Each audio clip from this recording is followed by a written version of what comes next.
Musim baru IPL akan dimulai sebentar lagi, atau ya di bawah sebulan lagi lah. Arne Slot sudah mulai melatih beberapa pemain senior di Liverpool, dengan sisanya yang ya masih harus balik dari Euros dan Copa America.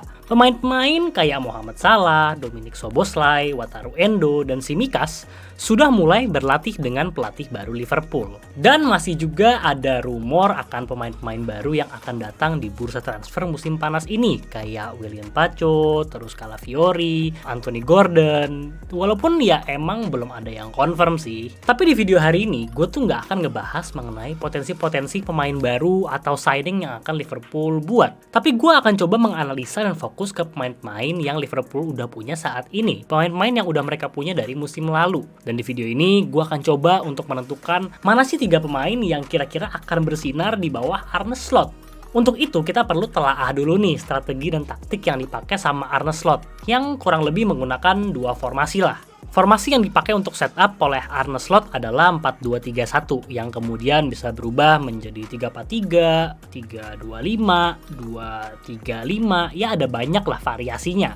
Walaupun emang di press conference terbarunya Slot itu udah bilang ya, kata siapa gue pakai 4-2-3-1. Tapi pada kenyataannya di Feyenoord dan di AZ Alkmaar itu adalah posisi yang emang paling sering dipakai oleh Arne Slot. Dan pastinya emang di Liverpool juga nggak mungkin ya sama persis karena kan beda pemain, beda manajemen, beda kultur. Pastinya ada perbedaan-perbedaan, tapi nggak mungkin juga berbeda 180 derajat. Jadi ya jangan bohong kamu botak.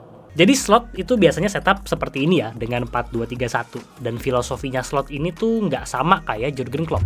Kalau Klopp kan heavy metal football, yang direct, yang cepat, yang agresif. Sementara Arne Slot ini approach-nya lebih terkontrol, lebih possession based, dan lebih suka bermain untuk mencari celah atau memancing musuh maju ke depan. Jadi, biasanya formasi 4-2-3-1 ini bisa berubah menjadi 3-2-5, kayak gini. Atau bahkan bisa berubah menjadi 3-2-1-5, kayak gini. Sementara itu off possession biasanya mereka pressing menggunakan formasi 4-3-3 di fase awal. Dan di fase kedua mereka biasanya akan turun menjadi 4-4-2 yang flat. Winger Arne Slot punya profil yang unik ya, yang satu harus bisa stay wide, sementara yang satunya cut in untuk menemani striker dengan number 10 atau number 8 yang overlapping ke sayap. Yang berarti number 10/8 ini juga unik karena harus punya kemampuan pressing yang bagus, punya work rate yang baik, dan mampu mengisi posisi lebar saat menyerang. Selain itu, fullbacks-nya itu juga nggak kalah penting ya, karena harus punya kemampuan invert untuk bisa memberikan kontrol di midfield. Harus punya kemampuan track back yang baik sekaligus mampu untuk mengontrol possession. Nah, kalau lo mau tahu lebih detail lagi nih tentang strategi, taktik, dan ya segalanya tentang Arne Slot di Liverpool lah, gue udah pernah ngebahas ini di video sebelumnya di sini. Jadi kalau misalkan lo mau nonton, bisa tonton di video ini. Pemain yang pertama adalah Dominic Szoboszlai. Tadi di awal kan kita udah bahas bagaimana Arne Slot butuh number 8/10 yang dinamis. Kenapa number 8/10? Karena ya emang formasi Arne Slot in game ini bisa berubah-ubah. Setup awal menuntut Szoboszlai untuk menjadi number 10 tunggal yang diposisikan sebagai gelandang paling depan. Di sini Szoboszlai dituntut untuk punya kemampuan menerima bola dari belakang dan mendistribusikannya ke lini depan atau melakukan one-two dengan double pivot yang ada di belakangnya dia. Terus saat masuk ke tahap kedua dari fase build up, Szoboszlai ini harus mampu untuk bermain sebagai double 10, di mana dia harus bisa berkombinasi dengan number 8 yang melangkah maju atau dengan winger yang invert ke dalam. Sementara saat off possession, Szoboszlai akan bertindak sebagai second 8 dengan tugas untuk menutup passing lane musuh atau menjadi second 9 saat pressing di fase kedua. Ribet ya role-nya Szoboszlai, tapi ini cocok banget untuk Szoboszlai. Karena kan kita udah tahu musim lalu kebanyakan di bawah Jurgen Klopp ya, dia itu dimainkan di posisi number 8. Jadi pastinya dia udah familiar untuk bermain di posisi gelandang dalam tim Liverpool. Sementara itu di timnasnya di Hungaria atau di RB Leipzig di klub sebelumnya itu Szoboszlai biasanya tuh ditaruh sebagai winger atau attacking midfielder atau bahkan sebagai shadow striker. Jadi dari pengalaman yang udah dimiliki sama Szoboszlai, rasanya ini tuh bakal cocok banget untuk dia. Menurut gue, kemampuan all round dan serbagunanya Szoboszlai itu bisa jadi kunci untuk kesuksesan dia secara pribadi, sekaligus kesuksesan tim Liverpool di bawah Arne Slot. Dengan statistik kayak shots, shot creating action, expected assist, dan non-penalty goals yang di atas rata-rata untuk seorang midfielder, Szoboszlai akan menjadi senjata yang baru di bawah asuhan Arne Slot. Sementara dengan stats kayak block, interception, progressive pass, progressive carries yang tinggi, membuat Szoboszlai menjadi sosok midfielder yang bisa memberikan kontrol bagi Liverpool. Ditambah lagi pengalaman Szoboszlai untuk bermain di wings ini bakal berguna banget dengan Salah yang akan melakukan invert ke dalam. Gua rasa Szoboszlai ini bisa memainkan role yang sangat mirip dengan Henderson dulu dan melakukan kombinasi dengan Trent di bagian kanan sisi Liverpool. Menurut gue di bawah asuhan Arne Slot, Szoboszlai ini akan diberikan kebebasan yang lebih banyak ya untuk nge-explore role-nya dia, sekaligus untuk bermain ke sayap, bermain lebih di tengah, nemenin striker. Ada banyak banget potensinya di sini, dan gue rasa dia akan bisa menunjukkan kemampuan penetrating pass-nya sekaligus kemampuan tembakan jarak jauhnya. Musim lalu, Joe Gomez akhirnya kembali menjadi pemain yang penting bagi Liverpool. Dengan kemampuan dia untuk bermain di seluruh posisi backline kayak right back, left back, center back, dan bahkan juga sempat dideploy sebagai holding midfielder ya musim lalu. Arne Slot adalah manajer yang sangat mengandalkan fullbacks-nya. Walaupun emang sistemnya berbeda dari Jurgen Klopp ya, dia mungkin lebih mirip ke arah Arteta, ke arah Pep, tapi juga nggak 100% sama. Selain butuh fullback yang bisa masuk sebagai makeshift center back saat right back-nya masuk ke midfield, Slot juga butuh seorang fullback yang bisa masuk ke midfield juga untuk menambahkan kontrol saat mereka masuk ke fase 2 atau fase 3 dari build-up-nya mereka. Fullback yang masuk ini juga akan memberikan lapisan tambahan ya untuk melawan overturn yang mungkin terjadi di lini tengah lapangan. Jadi sebenarnya gue udah gak perlu ngejelasin lagi sih, tapi menurut gue pribadi, Joe Gomez ini bisa menjadi sosok pemain yang justru akan banyak dipilih sama Arne Slot di musim depan untuk mengisi posisi left back tersebut.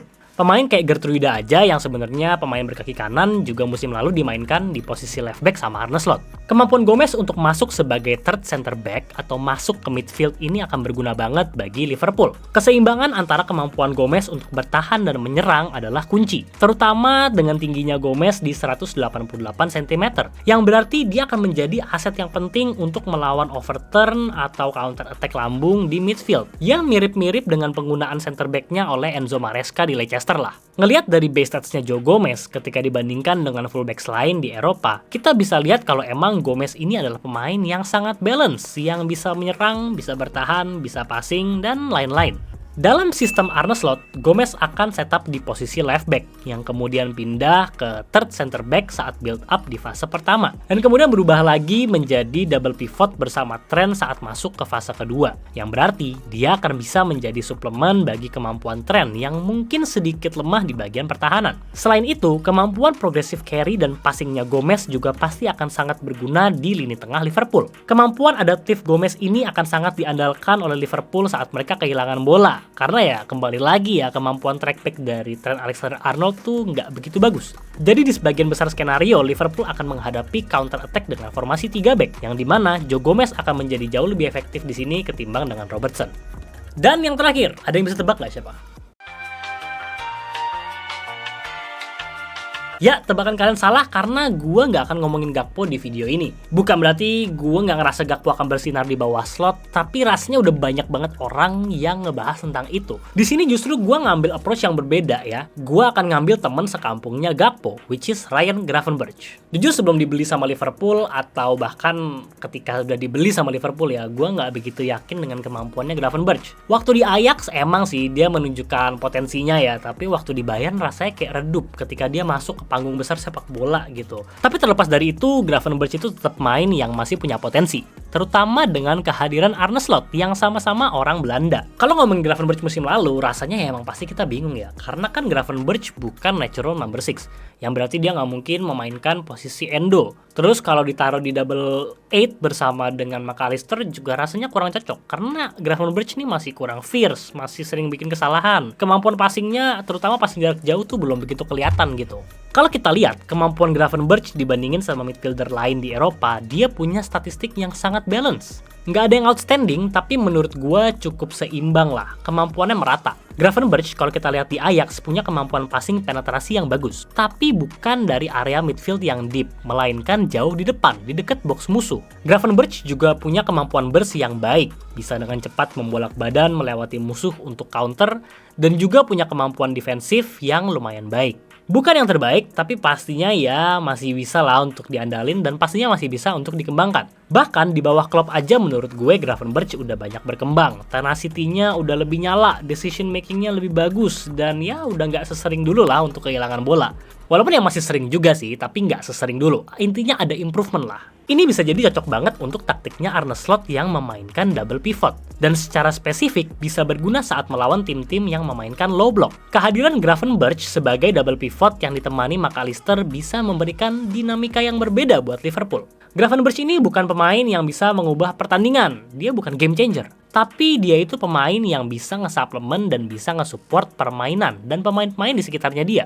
Ditambah lagi dengan build up phase di fase ketiga yang akan menempatkan dia di antara double 10 dan double pivot. Di sini Gravenberch bisa menjadi konektor yang sangat berguna bagi Arne Slot. PR-nya Slot emang nggak sedikit sih untuk Ryan Gravenberch. Yang pertama dan yang paling penting adalah untuk mengembalikan rasa percaya dirinya Gravenberch. Selain itu juga butuh melatih disiplin dan decision making saat pegang bola dan juga ngelatih decision making dan timing dan juga strength-nya saat bertahan atau melakukan tackle. Tapi terlepas dari itu, menurut gua Gravenberch ini adalah salah satu pemain yang harus kita perhatikan, yang harus kita sorot di bawah Arne Slot. Karena kalau misalkan dia di-develop dengan benar, dengan baik, dia mungkin bisa menjadi pemain yang punya profil mirip seperti Gini Wijnaldum. Dan itulah 3 pemain yang menurut gua akan bersinar di era Arne Slot. Ya walaupun nggak akan seterang palanya Arne Slot sih. Dan lagi gue kasih tahu lagi nih ya, gue nggak ngebahas Gakpo bukan karena gue nggak setuju bahwa dia akan bersinar. Menurut gue dia bisa menjadi pemain yang membuka potensi lebih di bawah Arne Slot. Tapi karena udah banyak banget yang ngebahas, jadi gue rasa kalian juga pasti udah ada gambaran lah apa kemampuan Gakpo yang akan dibawa musim depan di bawah Arne Slot. Jadi untuk video hari ini cukup di 3 pemain itu aja. Coba kasih tahu di kolom komentar kalian setuju atau enggak, atau mungkin ada pemain-pemain lain yang gue ketinggalan atau kelupaan. Jangan lupa untuk like, subscribe, dan see you in the next episode.